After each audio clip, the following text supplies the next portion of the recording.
Nessa oração vamos orar para o pastor João Batista. O Simares queria saindo da BR-40, ver se tinha um caminhão parado e parece que ele entrou com um caminhão parado lá. Parece que ele acabou com a frente da van toda, né? Não é isso mesmo? João Batista de Santa Maria Norte. Aparentemente ele não tinha tido nada, mas disse que o joelho dele estava meio inchado. O pastor disse que ia trazer ele aqui.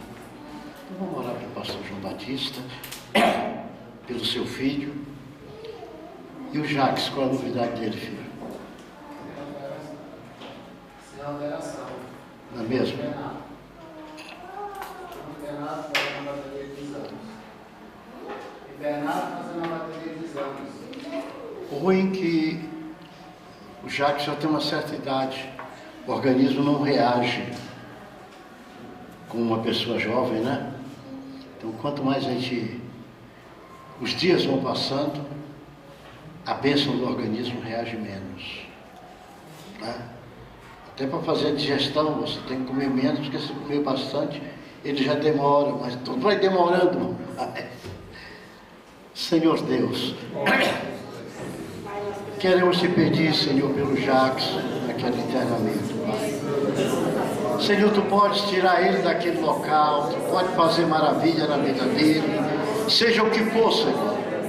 Por amor de Jesus, recupera o teu filho, Pai amado. Pastor João Batista, aquele problema que teve, já estivemos orando por ele, Senhor, mas tem misericórdia, Pai amado, e que não tenha acontecido nada de mal no teu filho, Pai amado. Conforta o coração dele, a vida dele, guarda no teu sangue. E esta noite também abençoa-nos na tua palavra, em nome de Jesus. Amém, Jesus. Amém. Podem sentar, meus irmãos. Hoje, capaz que terminemos de conversar acerca do sermão da montanha. Nós começamos o Sermão da Montanha.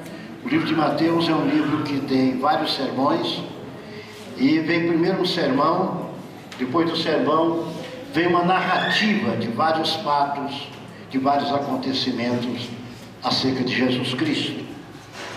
E nós começamos no capítulo 5, estamos terminando o capítulo 7 hoje, se o Senhor permitir. Começamos exatamente o Sermão da Montanha. Eu não sei quanto tempo Jesus levou proferindo esse sermão, mas a Bíblia diz que Jesus, no capítulo 5, versículo 1, vendo a multidão, subiu ao monte, e assentando-se, aproximaram-se dele os seus discípulos, e abrindo a sua boca, ele começou a os ensinar.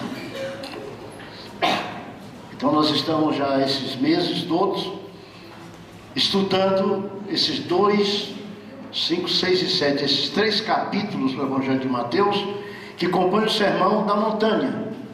Não sei quantas horas Jesus ficou, quanto tempo ele ficou, eu sei que a multidão assentou-se. A Bíblia diz que Jesus foi ensinar. E hoje nós vamos ver quando Jesus termina este sermão.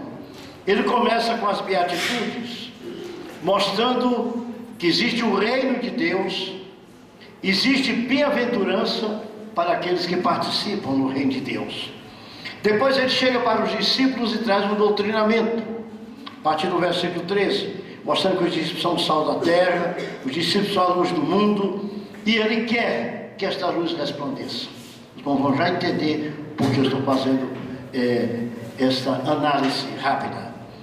Depois ele chama os discípulos e a multidão a atenção a outro fato: a lei e os profetas. Ele mostra que ele está instituindo um novo pacto, uma nova aliança, e mostra que a lei foi ultrapassada porque foi cumprida por ele.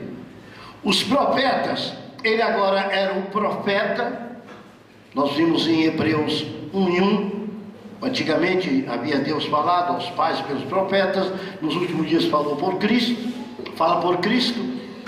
E ele começa a mostrar exatamente a necessidade da mudança mandamental. E nessa mudança ele coloca uma maior aplicação material e espiritual. Ele olha para o relacionamento dos discípulos, está ali a partir do versículo 25, ainda do capítulo 5, e mostra que os discípulos tinham que ter um relacionamento de amor. E ele mostra que não quer que exista entre os seus discípulos confusão. Tá certo? Depois ele entra em alguns preceitos da lei novamente e não retira, mas ele amplia os preceitos da lei. O único preceito da lei que Jesus não traz é o preceito do sábado. O preceito do sábado ele não repete em lugar nenhum, mas os outros preceitos da lei ele confirma, colocando uma carga muito maior do que a própria lei dá. A partir do versículo 37 ele começa a mostrar que o relacionamento no meio do povo de Deus tem que ser um relacionamento de sinceridade, né? O vosso falar seja sim, sim ou não, o que passa disto é obra maligna. Depois ele vem a partir do versículo 43 e diz o seguinte: vocês foram ensinados a amar os vossos amigos e aborrecer os vossos inimigos. Eu agora quero fazer um trocadilho. Vocês têm que amar os vossos inimigos. Vocês não podem aborrecer os vossos inimigos. Isso significa que crente não tem inimigo. Nós não podemos olhar para ninguém como inimigo, mas nós temos que amar. E ele chega a dizer o seguinte: quando fizerem o mal para vocês, está aqui no versículo 44, se alguém fizer o mal para vocês, repute com o bem. Não reprise com o mal, mas faça o bem. Tá certo? E ele vai mostrando que a conduta do homem tem que ser mudada. No capítulo 6, meus irmãos, ele vai falar sobre esmola, sobre jejum, sobre oração, e traz também algumas variantes bem diferentes daquilo que era na lei. Mostra que tudo isso tem que ser feito com humildade, tem que ser feito com recato, nada para se mostrar, mas tudo para a honra e glória do nome de Deus. Ele mostra que na oração, que é o relacionamento com Deus, nós devemos ter um relacionamento com os nossos irmãos. Depois ele vai falar sobre o perdão de pecados, e para que nós entendamos a profundidade e a necessidade do perdão, ele diz o seguinte: você tem que perdoar como você quer ser perdoado. Se você não sabe perdoar, você também não vai ser perdoado. E ele continua trazendo muitos preceitos. Depois vai falar sobre o tesouro no céu, vai mostrar que onde está o tesouro, está o coração. E quando ele mostra isto, ele nos leva exatamente a amar a Deus sobre todas as coisas de uma forma importante. Depois, a partir do versículo 25, ele olha para aquela multidão e para os discípulos e diz assim: existe uma coisa chamada ansiosidade. Um desejo pressuroso dentro de todos, no sentido de adquirirem muitos bens, e não só isto, uma preocupação muito grande sobre o dia de amanhã.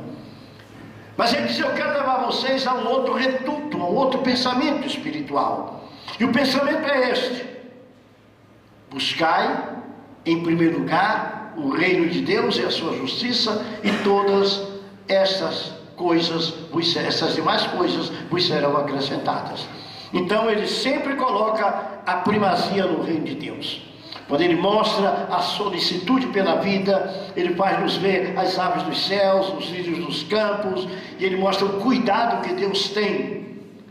E de repente ele mostra o grande valor que nós temos, e diz: vocês valem muito mais do que isso tudo. Tá certo? E ele finda no versículo 34 dizendo: não vos inquieteis, pois, pelo dia da manhã, porque o dia de amanhã cuidará de si mesmo, basta a cada dia o seu mal. Quando chega no capítulo 7, que é o capítulo que finaliza com o versículo 28, o primeiro grande sermão de Cristo em Mateus, O Senhor começa mostrando exatamente acerca da porta estreita, acerca dos falsos profetas, e começa advertindo exatamente que nós devemos ouvir e cumprir as palavras de Jesus. Hoje nós vamos começar a nossa leitura no versículo 24 e vamos até o versículo 28, que é a última parte desse texto. A palavra diz: isto, meus irmãos, depois de ele falar sobre os falsos profetas, falar pelo bom fruto e o mau fruto, se conhecendo a árvore por esse fruto. E no versículo 24 diz: todo aquele, pois, que escuta estas minhas palavras e as pratica, assemelhá-lo-ei ao homem prudente, que edificou a sua casa sobre a rocha. E desceu a chuva, e correram os rios, e assopraram ventos, e combateram aquela casa, e não caiu, porque estava edificada sobre a rocha.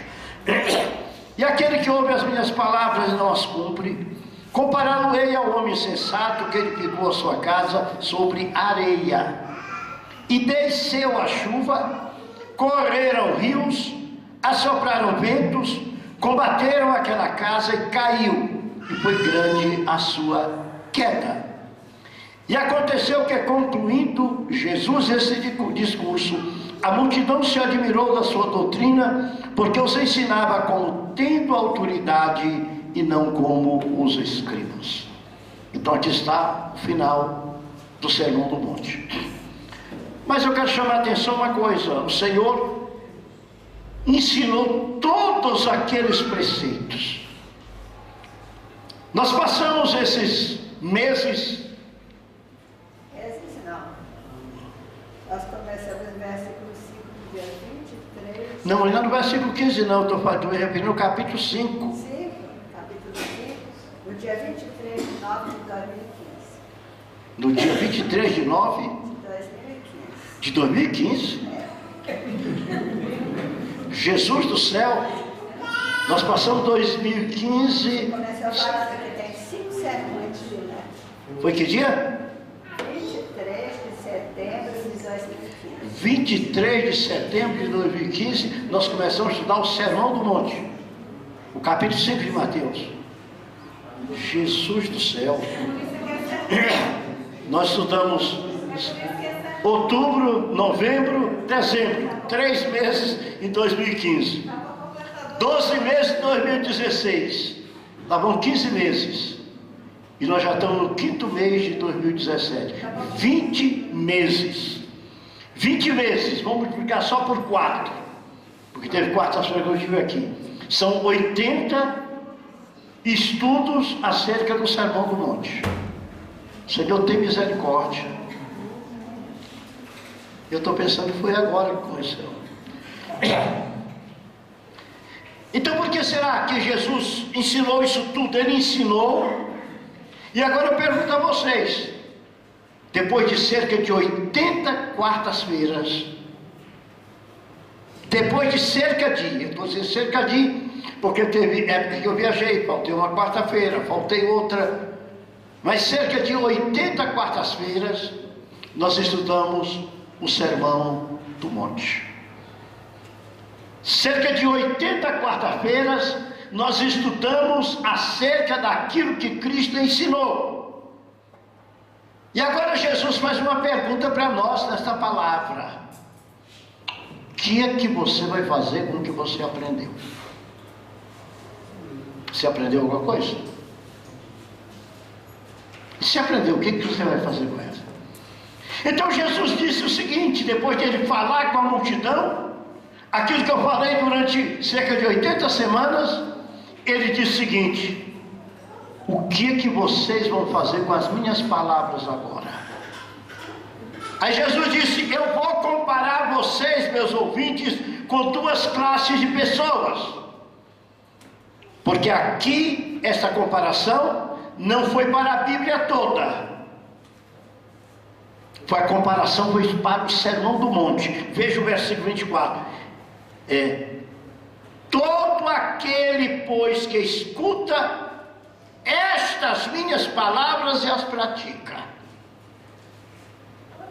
Quando você chega no versículo 28, diz: e aconteceu que, concluindo Jesus esse discurso, a multidão se admirou da sua doutrina, porquanto os ensinava como tendo autoridade e não com os escribas.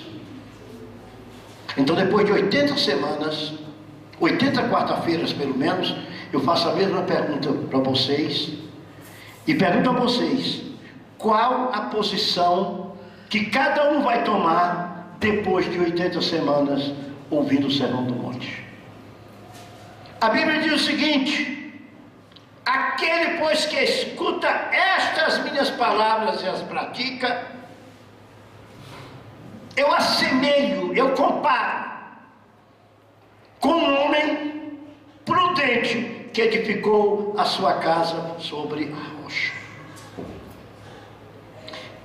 Quando chega no versículo 26, ele diz: aquele que ouve estas minhas palavras e não as cumpre, comparo-o-ei ao homem insensato que edificou a sua casa sobre areia.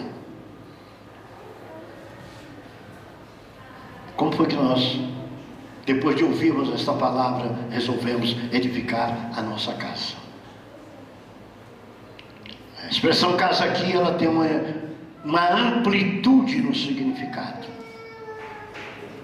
Pode ser meu lar, mas é principalmente a minha vida. A minha vida, depois de ouvir as palavras de Jesus Cristo, o que é que eu vou fazer com a minha vida? Como é que eu vou edificar a minha vida agora, depois que eu conheço a vontade de Deus manifestada através de Jesus Cristo, aqui nos capítulos 5, 6 e 7 do livro de Mateus, no primeiro sermão de Mateus, o sermão da montanha. Tendo Jesus subido ao monte, assentou-se, com ele os discípulos e uma multidão, e o Jesus começou a falar. E é exatamente isso que nós vamos pensar hoje, para tentar encerrar este assunto. O que é que você guardou durante estas semanas do que você aprendeu? Não guardou nada? Tem pessoas que são doentes, sofrem de Alzheimer espiritual. Alzheimer espiritual. Por que você está dizendo isso, pastor? Porque o Alzheimer, ele não deixa, você continua com sua lembrança normalmente do passado. Mas o Alzheimer, ele te tira a lembrança do presente, do momento presente, ele te retira a lembrança. Eu estive lendo acerca de Alzheimer. Ele te tira a memória presente. Você olha uma pessoa e pergunta: quem é você? Aí eu sou o João. Ah, João. Daqui a pouco: quem é você? Eu sou o João. Daqui a pouco: quem é você? Ele retira a memória presente. Ele conserva muita coisa do passado. Quem sofre de Alzheimer, se você conversar com ele, vai te contar a história passada para chuchu. Mas no momento, a memória dele desaparece, a memória presente.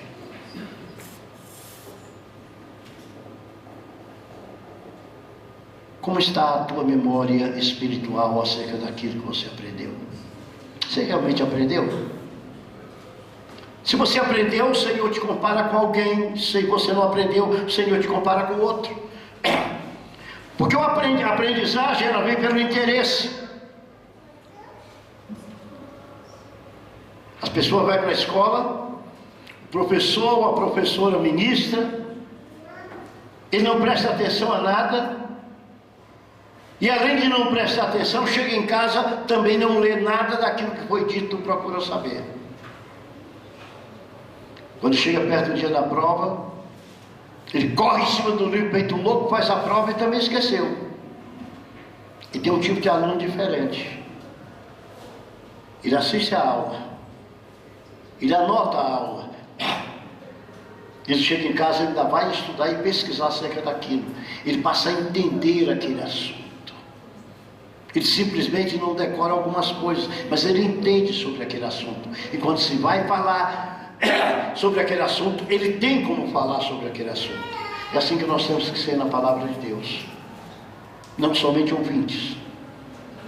Mas o Senhor diz que existe um homem prudente que ouve as palavras de Cristo e as pratica.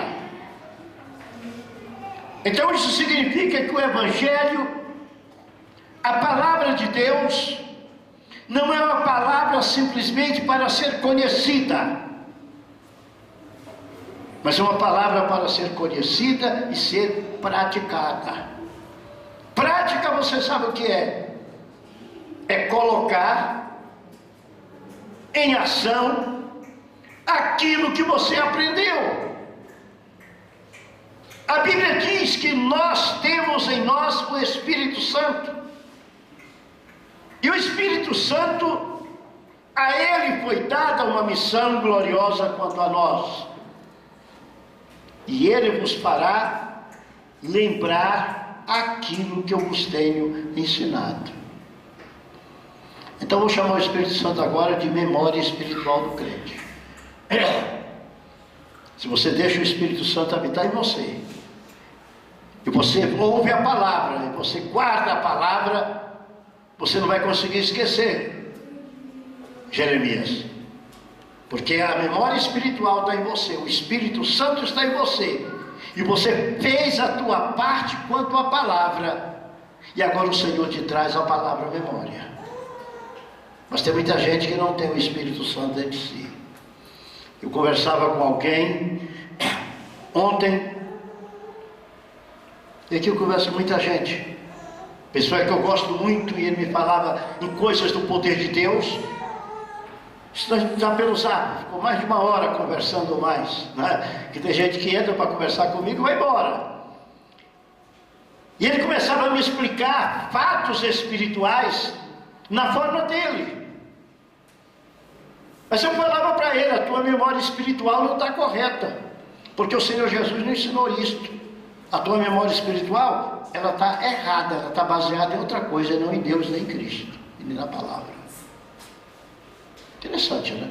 Nós temos que ter coragem de falar as coisas para as pessoas, porque muitas vezes tem muita gente que são servos de Deus, mas estão enganados, e quando eles são esclarecidos, eles retroagem, eles mudam de posição, eles procuram gozar. E eu fiquei muito tempo conversando e mostrando a palavra de Deus como é, e não é daquele jeito. É o que nós vamos ver no final, quando a Bíblia diz que o Senhor ensinava com autoridade e não como os escribas. Mas voltemos aqui.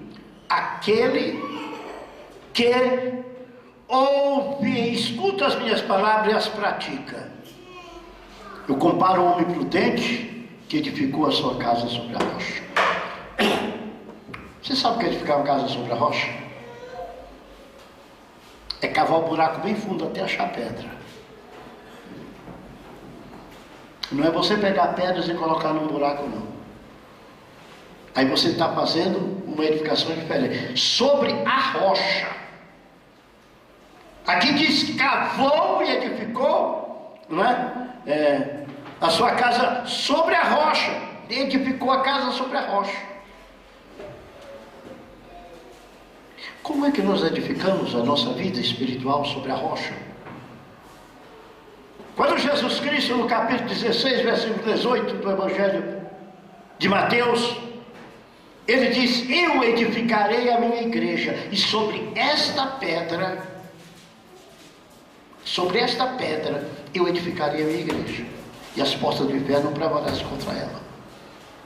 Então, quando nós somos edificados na rocha, nós somos edificados em Cristo. Rocha não é um monte de fragmento. Rocha é uma pedra grande. É uma rocha. Você olha um morro, vê aquele monte de pedra e diz assim: olha que rocha, olha que pedra grande naquele morro. Então nós temos exatamente, para nós edificarmos uma casa sobre a rocha, nós temos muito trabalho, não é de qualquer jeito. Vou fazer uma comparação aqui para a gente entender. A Bíblia diz que aquele que ouve as palavras do Senhor e não pratica, ele edificou a casa sobre areia. Os irmãos sabem que a vida espiritual não é a aparência, é a segurança e a profundidade. Se duas pessoas vão edificar uma casa, A Bíblia não diz que essas casas eram diferentes na aparência. A Bíblia não diz se uma era maior ou se outra era menor. Mas a Bíblia diz que um homem edificou uma casa e outro homem edificou uma casa. Eu creio perfeitamente, vocês aqui devem ter, mesmo quem não é pedreiro, mas deve ter uma noção do que é edificar uma casa. Se você vai preparar um alicerce bom para edificar uma casa, o trabalho de edificar vai demorar mais. Mas se você não vai ter um alicerce bom, aquilo vai rápido. A casa que não é edificada sobre a rocha, ela pode até ser construída bem antes que a outra. Ela pode até ficar mais bonita que a outra. Mas não é a beleza que influi, é a segurança. É isso que o Senhor está mostrando na palavra. O que influi não é a aparência da construção, é onde a construção foi edificada. Você sabia que areia é rocha? Só que é rocha fragmentada. É rocha feita de pó. Você sabe que a rocha, ela vem de areia, ela se sedimenta de tal forma que se transforma numa rocha. Isso acontece demais. A mudança em solo, em locais que são arenosos, acontece um fator que aquela areia endurece de tal modo que se torna uma rocha. Então a areia é rocha fragmentada. O que o senhor quer dizer com isso, pastor? É que muitas vezes a pessoa está edificando a sua casa espiritual com fragmentos, com pedaços, com coisas, com muita coisa, com muita variação, com muita mistura, muita areia, muito pó, muito fragmento. Quando nós podemos e só devemos ser edificados na rocha que é Cristo Jesus. Temos que ser edificados sem fragmento. Temos que ser edificados só naquela certeza. É aquilo que o apóstolo Paulo dizia: eu sei em quem eu tenho crido. Ele não dizia assim: eu sei nas coisas que eu tenho crido. Eu sei em que eu tenho crido. O dia que Jesus disse a Pedro: vocês também não querem ir? A resposta de Pedro foi o quê? Para quem iremos nós, se só tu tens as palavras de vida eterna?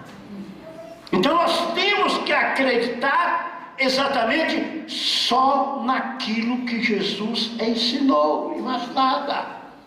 A nossa fé não pode ser uma fé fragmentada, não pode ser uma fé de poeira, uma fé de areia, mas tem que ser uma fé edificada sobre a rocha que é Jesus Cristo. E quando a nossa fé está edificada sobre a rocha,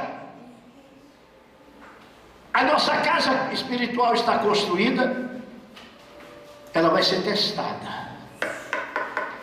Vai ser testada. Você pode construir a casa mais linda que você construir.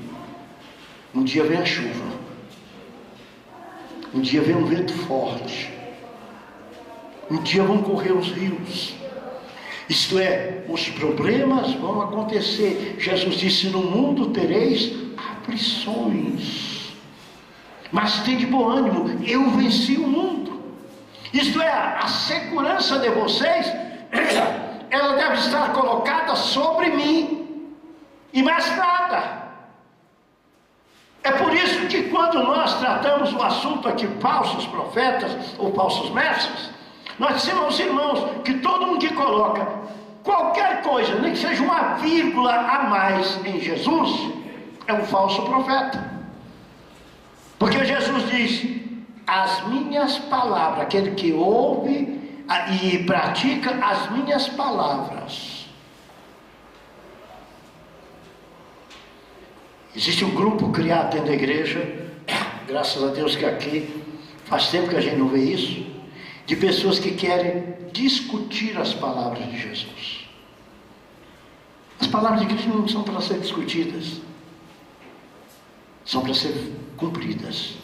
O Senhor falou, vamos cumprir o que o Senhor falou. Quem somos nós para discutir o que o Senhor fala? O que é que diz o profeta? Quem é o barro para dizer poleiro? Por que me fizestes assim? Ou por que estás fazendo assim comigo? Quem é o barro para dizer poleiro? Então a segurança que nos dá Cristo mostra exatamente que nós estamos edificados nele. Então a Bíblia diz que a chuva desce sobre as duas casas. Que tipo de casa é a tua edificação? Pode ser uma casa muito bonita, mas não é a beleza, não segura a casa. É aquilo que dizem, beleza não põe mesa, né? Tem se dizer lá no meu norte, beleza não põe mesa. É a edificação espiritual. E a edificação espiritual é esta: aquele que ouve as minhas palavras e as pratica. Nós estamos praticando aquilo que temos ouvido, que Jesus falou? Será que nós guardamos alguma coisa acerca do Sermão do Monte? Será que aquelas bem-aventuranças, elas estão guardadas no nosso coração?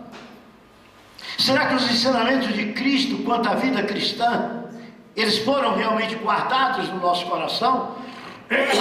Será que a nossa lembrança está tão forte que nós poderíamos dizer hoje, como está escrito aqui no versículo 28, e aconteceu que, concluindo Jesus esse discurso, a multidão se admirou da sua doutrina, do seu ensinamento. Será que nós estamos admirados do ensinamento de Jesus? Eu só posso me admirar de alguma coisa que eu vi, conheci e senti. Por que será que as multidões estavam admiradas? Porque Jesus trouxe uma palavra diferente de mudança para a vida daquelas pessoas. Jesus disse assim: é o teu inimigo? É o teu inimigo? Vai orar por ele. Te fez o mal? Vai fazer o bem a ele. Veja, a pessoa aceita Jesus, é tocado pela palavra, é modificado pela palavra. Ele começa a se admirar, não começa? Diz: o que é isso? O que está acontecendo? O que está vendo? Se nós não tivermos essa interrogação na nossa vida, é porque nada está acontecendo na nossa vida espiritual. É você começar a notar que ontem você praticava um tipo de pecado, você às vezes nem sabia que era pecado, mas quando é hoje você já parou e disse: aquilo foi ontem, hoje não é mais. Você ouviu a palavra e agora está praticando a palavra. Você fazia uma coisa errada e de repente você foi confrontado pela palavra, nos ensinamentos de Jesus, e você mudou. Quantos de nós tem um inimigo e foi a ele pedir perdão durante esse ensinamento desses dias? Quantos de nós tem um inimigo e começou a orar por eles depois que começou a ouvir esta palavra de Jesus Cristo do Sermão do Monte? Quantos de nós, num relacionamento interpessoal, modificou a sua vida, modificou a sua atitude, mesmo sabendo que pode estar sendo criticado? Será que mudou alguma coisa em nós? Ou nós continuamos do mesmo jeito? A Bíblia diz que nós temos que crescer de valor em valor, de fé em fé, através do conhecimento da palavra. Porque um dia nós temos que alcançar a estatura de varões perfeitos, e só podemos alcançar se acontecer conosco algo diferente. Olha, meu irmão, tem que estar acontecendo alguma coisa diferente conosco. Se não estiver acontecendo, João, não dá certo. Você não pode ser o João de ontem. E amanhã você já tem que ser outro. Outro como? Mais perto de Deus. Guardando mais a palavra, vivendo mais a palavra. Porque a chuva vai descer. O final da chuva é exatamente no arrebatamento da igreja e no juízo final. No arrebatamento da igreja, ao final da chuva, para aqueles que tiverem edificado a sua casa sobre a rocha, eles serão arrebatados com Cristo para a felicidade eterna. No final da chuva, quando os ímpios ressuscitarem, a queda, a ruína vai ser muito grande, porque vai ser condenação eterna. E só existe 2 grupos, não existe 3 grupos. O grupo que vai subir com Cristo e o grupo que vai para o inferno. O grupo que vai subir com Cristo e o grupo que vai para o inferno. Então desceu a chuva, correram os rios, assopraram os ventos, combateram aquela casa. Você está preparado para os temporais? Você está preparado para os temporais? Você tem segurança espiritual para passar pelo temporal? Eu não sei que tipo de temporal, mas o Senhor disse que o temporal vem sobre quem construiu a casa sobre a rocha e quem construiu a casa sobre a areia. Isso significa que o dia do mal vem para o justo e vem para o ímpio. O dia da aflição vem para o justo e vem para o ímpio.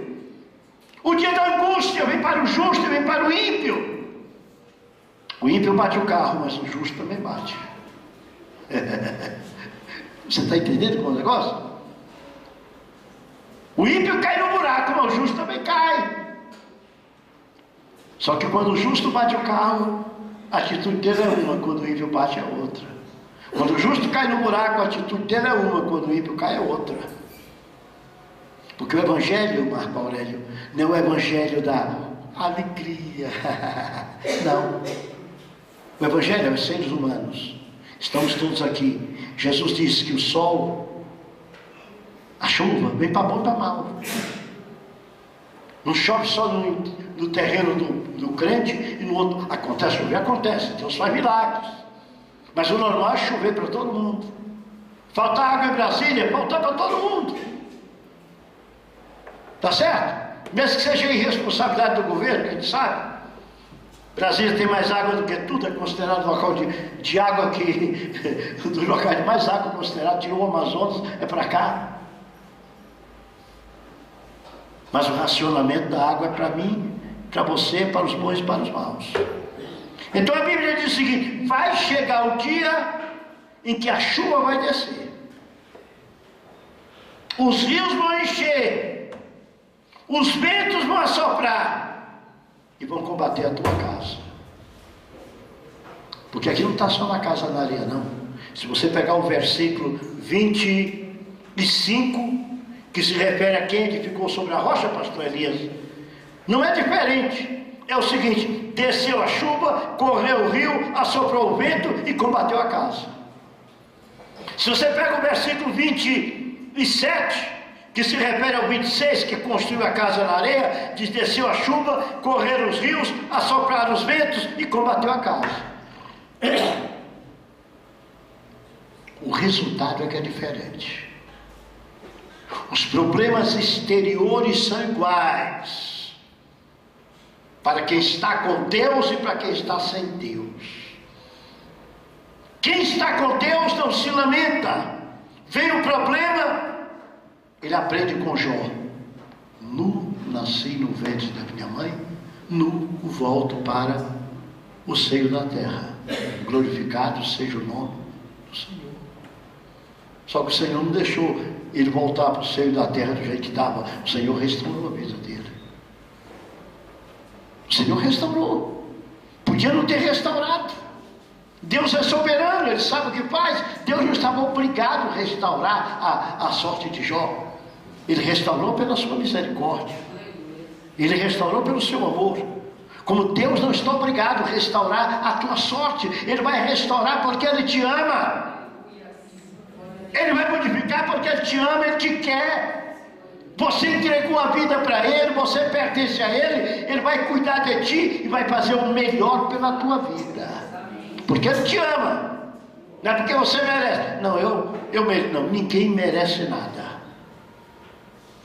Então, para as tuas casas edificadas, desce a chuva, correm os rios, assopram os ventos, combatem aquela casa. Mas a que estava edificada sobre a rocha, versículo 25, diz assim: e não caiu, porque estava edificada sobre a rocha.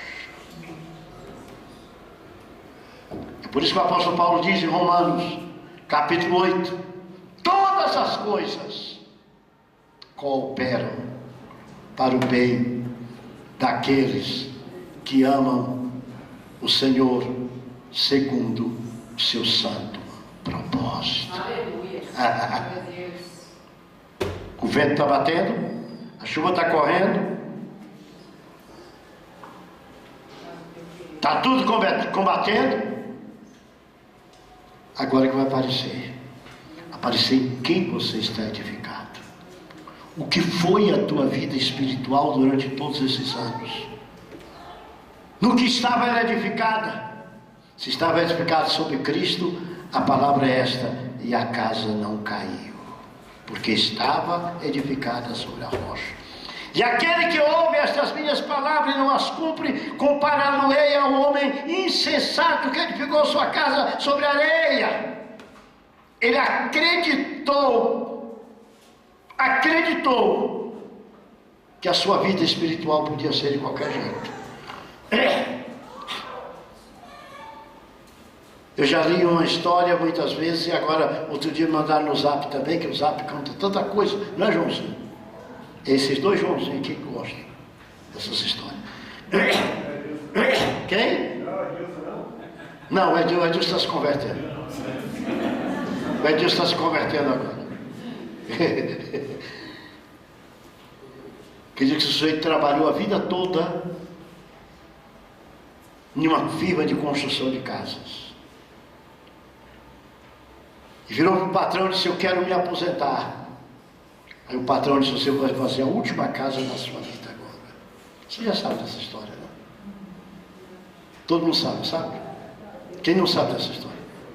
Vou contar por causa de você, Juraci, por causa deles dois. Presta atenção. Você vai construir a última casa na minha firma agora. E deu liberdade para ele trabalhar. Disse: já você pode escolher e pode construir. Só que o cara era malandro.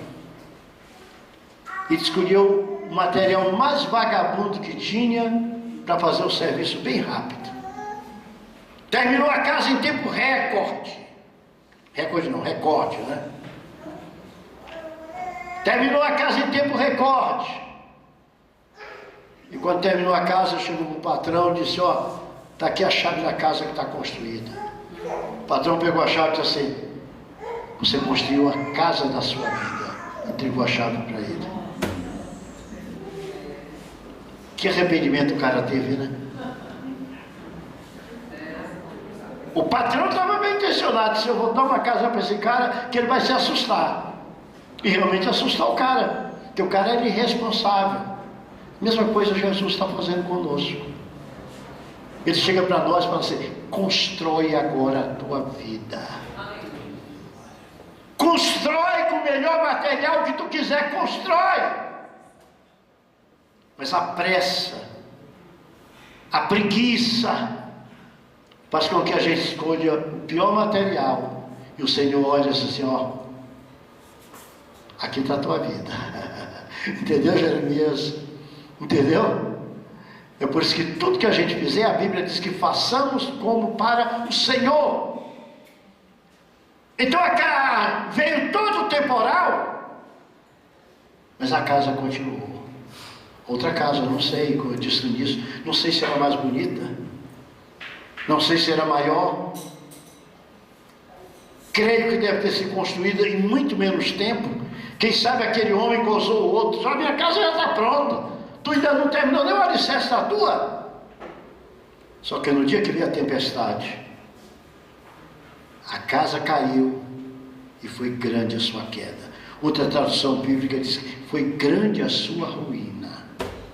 Como é que está a nossa vida espiritual? Como é que está o nosso preparo espiritual? Será que não está na hora de nós pegar novamente o capítulo 5, 6 e 7, cheguei em casa e começar a ler ele todo de novo, tentar lembrar o estudo bíblico. Se não lembrar, entrar no site da igreja, ou então no YouTube da igreja, onde estão todos os estudos gravados. Eu não vou fazer vergonha aqui a ninguém, porque eu não quero fazer. Mas se eu perguntar aqui quantos já abriram o site da igreja para ler um desses estudos que foi gravado, pouca gente vai levantar o braço, ou ninguém vai levantar o braço. Olha lá, eu tenho gente no Brasil que ouve, eu tenho gente no Brasil que já aceitou a Jesus através desses estudos. E o dia que eu não ministro e não vai para lá, reclama. Eu vou pagar uma dívida para ele agora esses dias, que ele me pediu um estudo bíblico acerca de dízimo. Esse pastor diz em tanta coisa, eu queria ouvir o senhor falar sobre dízimo. E não é que o Senhor nos levou a falar sobre dízimo no dia da ceia? O dinheiro e Cristo, né? E agora ele vai poder assistir, que eu vou pegar, vou pedir para o Djalma me mandar para o meu WhatsApp, e eu vou mandar para ele. Eu vou dizer, olha aqui a nossa compreensão bíblica. Mas eu garanto que a maioria de nós, 99,9% dos que estão naquela igreja, ninguém nunca abriu o site da igreja para ver um estudo bíblico. Também puderam, pastor. São 80 semanas. É muita coisa, né? Eu vou arranjar alguém para degravar, para pedir um pessoal aqui da igreja que é bom no Portugal, para me ajudar e fazer uma revisão direitinho, quem sabe publicar um livrinho sobre o Sermão do Monte. 80 estudos dá, né? Dá nem que sejam umas 5 páginas, mas sobra, né? De 80 estudos, né? Nós vamos ter esse livrinho, em nome de Jesus. Eu vou arranjar uma pessoa que degrave. Depois que a pessoa degravar, eu vou entregar para alguém que entenda de português, porque eu não entendo, para poder fazer uma revisão. Depois que a pessoa fizer a revisão, eu vou ler de novo para tirar o que eu acho que eu devo tirar e colocar o que eu acho que eu devo colocar. Aí entrego para a pessoa fazer revisão de novo, né? Aí vou mandar alguém publicar, para nós termos esse estudo. Mas vamos encerrar. E aconteceu que Jesus, concluindo esse discurso, a multidão se admirou pela sua doutrina. Engraçado.